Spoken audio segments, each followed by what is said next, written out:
Hey man, do you think you understand duality principle?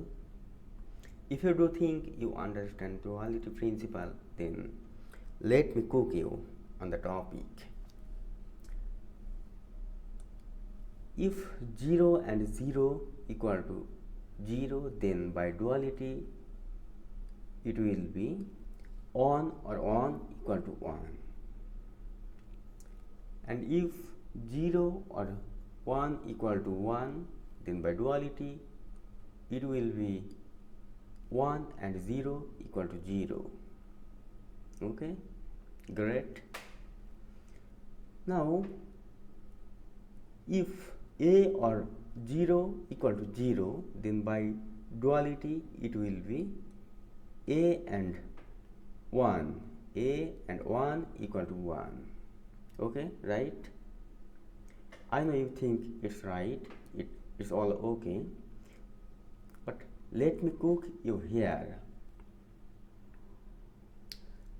If a or 0 equal to 0, then a must be equal to 0.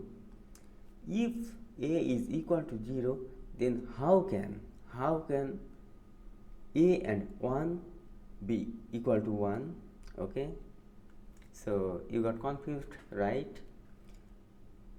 One more of the same time here. A and a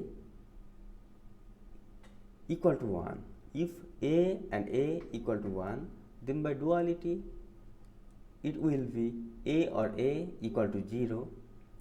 Look here, a and a to be 1, a must be equal to 1, a must be equal to 1. If a is equal to 1, then how can a or a be equal to 0? Got confused? I know you got confused.